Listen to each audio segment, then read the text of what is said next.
Good morning, Eyal, and thank you for joining me for a coffee with the editor this morning. So Trilogical has been around since 1994, which is a really long time. The business operates in the rail transport, security, and airport space. And I think by way of introduction, for my audience who may not have heard of you before, can you give me a brief introduction to the business and briefly what Trilogical does? Okay, great. So first, hi, Philippa. Good morning, and thank you very much for having me today.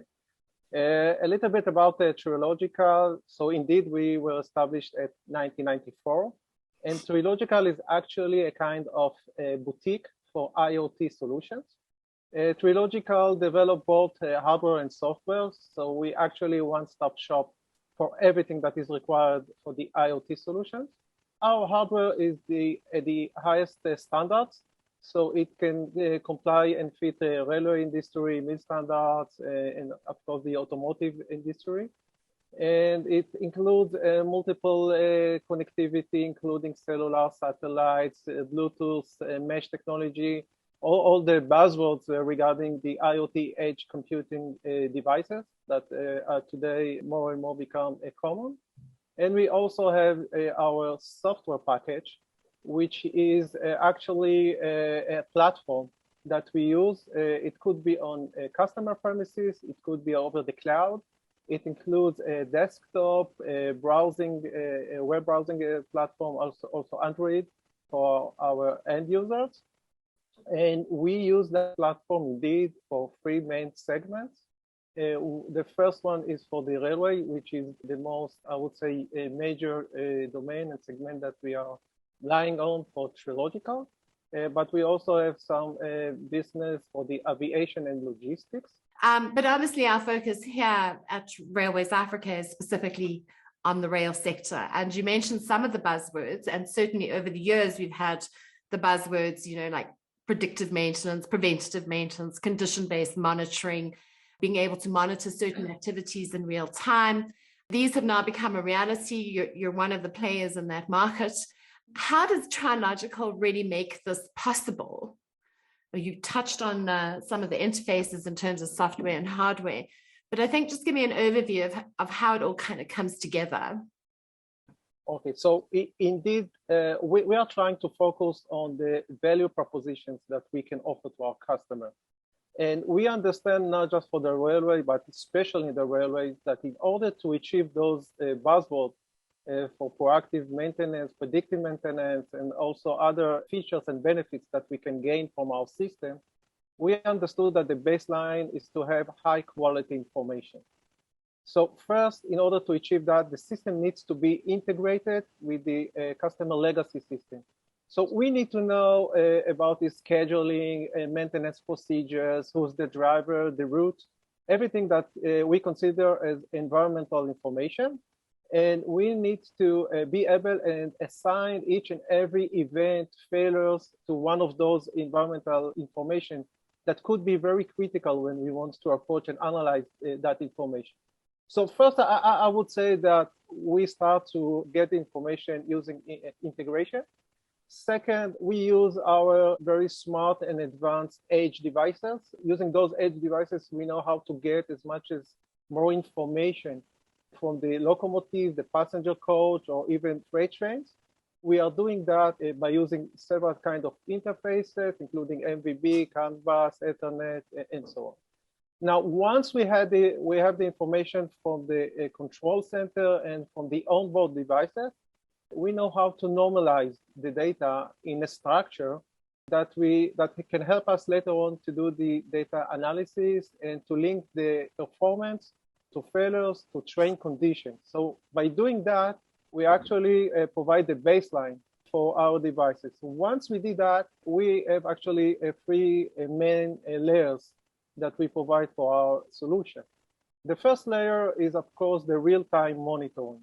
The real-time monitoring is actually a kind of a dashboard. In this dashboard, we provide the list of all the trains that are currently in service.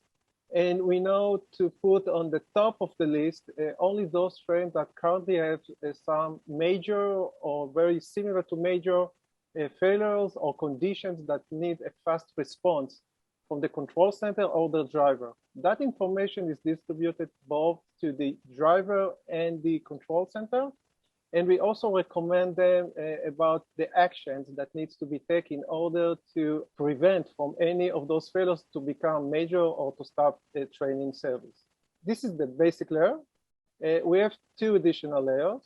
The second layer is actually the layers that we use for the data analysis, and that is mainly used by the management level. In that layers, we use a business intelligence model. These models know how to provide the right tools to investigate, to debrief, to analyze the data, and to see what are the weakest key points that the management in terms of maintenance or operation needs to manage and handle in order to increase the availability and the reliability of the fleet, and in order to provide better quality of service for their customers.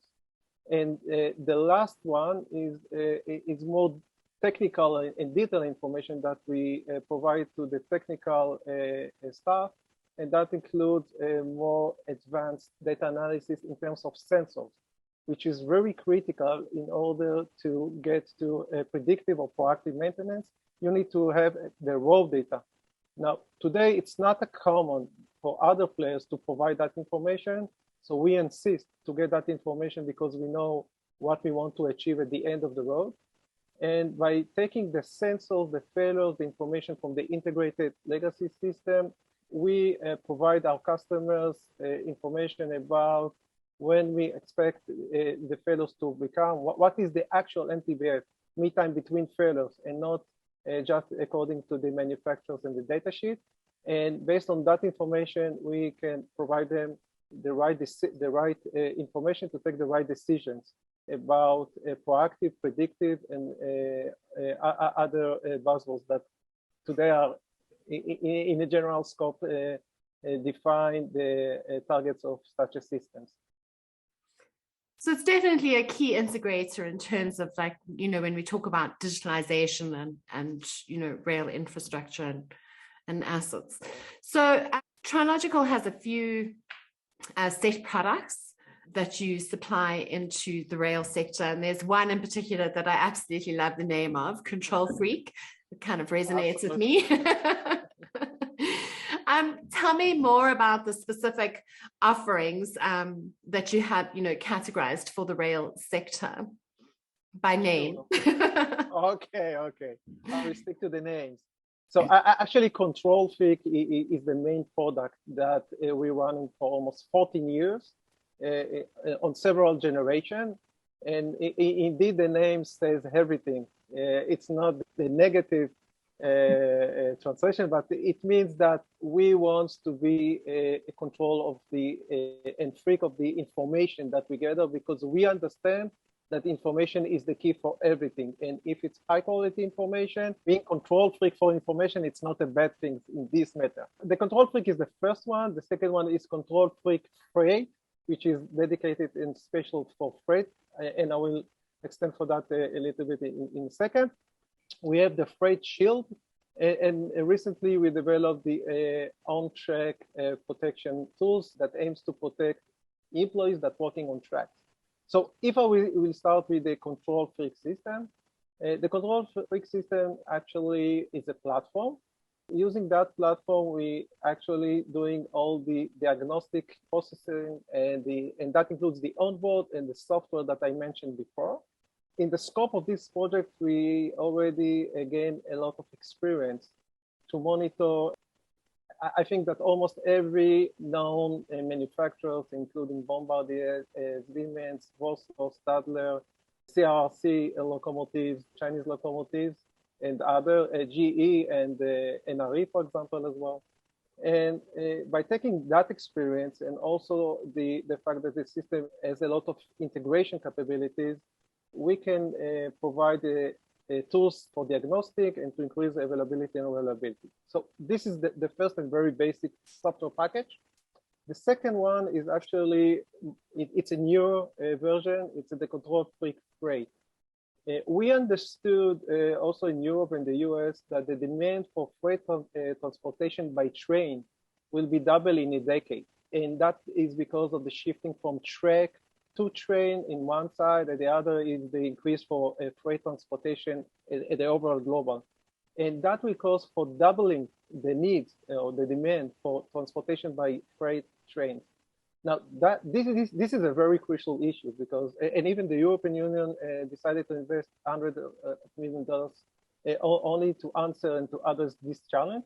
We know that a very similar symptom has in the US. We know that also Russia, for example, today manage a fleet of more than 1 million freight wagons and intend to buy additionally 500,000 wagons in the next few years. So it's a global challenge. And since it's not that easy to build a new infrastructure and to build new freight wagons, we understood that technology is the one, it's not the only, but it's a major solution for this demand. And we decided to invest on two models. The first models, and we understood that even though that there is a lot of demand, the actual utilization of freight wagon is very low, very, very low. We are talking about several percent. So the first models, and it's a new software that we developed, aim to address this need by optimizing the utilization of freight wagons, by prediction the demand in specific station, provide recommendation about how to shift empty wagons from one place to the other, and also how to provide information for the operation about the timing and the train lengths and other features and parameters that should assist them to improve the management of the freight transportation by train.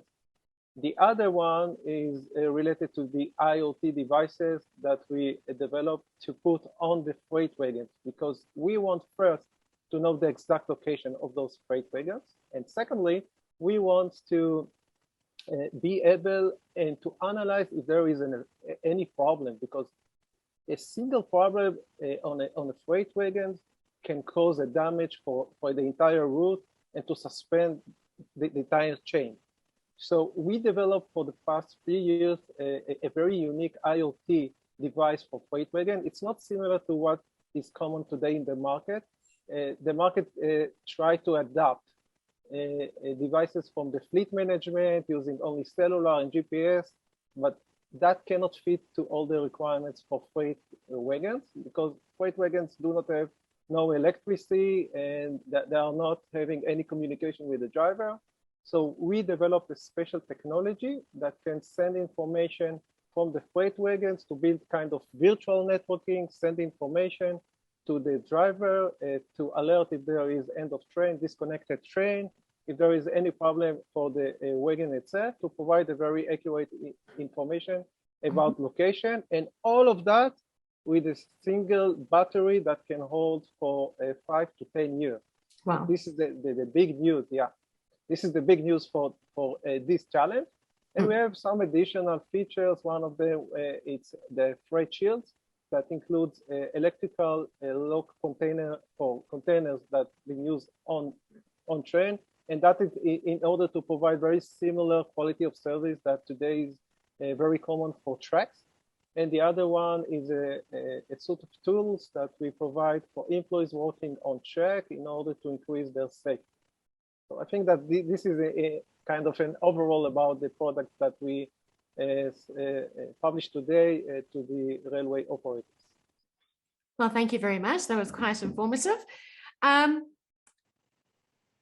an experience point of view, I know that you obviously supply globally, and you even executed a project here in Africa. I think perhaps give me a rundown on some of those, not all of those, but one or two of those. And then I'd love to know more about what you did in Africa. Okay. So actually, we're running several projects, some of them pilots, some of them projects that were already sold. One of them is, for example, in Thailand, where we've been asked to equip the entire locomotives for freight transportation, also to provide information about Chinese locomotives, video cameras and provide information about the route and the driver, and also to provide the entire control fix platform in order to increase the availability and reliability of those locomotives and to increase the situation awareness about the control center, safety issues, and maintenance. On Africa, we had some project from the aviation domain, but something like 2 years ago, we won a very important tender for us in Mozambique for Nacala logistics. In this tender, they actually asked to provide solution for the freight transportation, which is 90% or 80% mining, but the other one is for containers. In order to increase the marketing efforts to approach new customers to use their infrastructure and their train instead of trucks. And they ask us to do both to increase the efficiency of their operation, increase the security of the goods that they are transferring using their trains, and to make some kind of a platform that could share that information with the end customer. Very similar to what we have today with UPS and DHL, where we know exactly where is the location of our stuff and when it's supposed to arrive to destination. So we did all of that together with them. We won the tender. We made some site surveys. We understood the process about how the customer actually link between the commercial, those that place the order from new customers, dispatching the operation, those that are responsible to upload and download the package from the containers, how they actually manage the train set, the scheduling, the operation.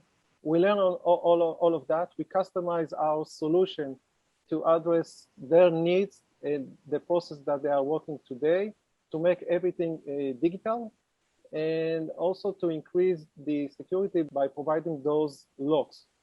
And I'm very glad to say that they publish, and we intend to publish this use case together with you in the future. They said that we prevent or we reduce the amount of theft by almost 90%. Wow. Which is amazing. And by increasing their reputation about this service and by providing additional information to their customers, they also successfully capture new big strategical customers that also increase their incomes above the expectations. So for our side, it's very successful use case, very successful project. We are still under deployment phase, even though there are already some advantages. They already increased the capacity of this project because of the very successful experience that we had in the last year. So even the COVID-19 and everything above that, we successfully visit them twice or 3 times. We are running with a local subcontractor, and we are now under the deployment of this system, and we are very excited to see how things will go on. I just will mention that we have several meetings and discussions also with the Transnet and PRASA, and I'm quite sure that we will have a good future in Africa, also in South Africa, with those companies and companies like Bombela and others. Well, I think that's fantastic. And it's wonderful to hear that you are active here in Africa. What do you think are some of the challenges, or some of the biggest challenges that operators face that your product can solve? I think that we address the main challenges for every railway operators, and that starts with the availability and reliability. Like any other operators, they just want to have their fleet in service and not in the depot or in the warehouse for maintenance. And this is exactly what our platform addresses. And doing that in a very modular, we adapt our system to their processes. We integrate that with their legacy system. So we also provide them the KPI that they can use and measure the benefits that we offer for them. Next action is also to increase the customer satisfaction. It could be a passenger or that needs to see that the train is on time and not stop in the middle of service. It could be those that are asking to use the freight transportation. So any of those are also very targeted challenges for the railway operators. Eventually, everyone is looking for our ROI. So if we can link the availability and reliability and customer satisfaction into financial results that could be even better. So we're trying to do that as well by counting net incomes based on those services, and also counting the damage of trains in a depot, and showing that by using this platform with the remote access to the important information, and by doing smart data analysis, we actually reduce costs and provide additional incomes using the same fleet. Okay, and then I believe that we'll be seeing your team soon here in South Africa. And I look forward to maybe doing this in person. I don't know if you'll be joining, but yeah, it would be great to meet the team in person here in South Africa. And on that note, I thank you very much for your time and joining me for a coffee with the editor. Thank you very much. It was all my pleasure, and I'm looking forward for the next time.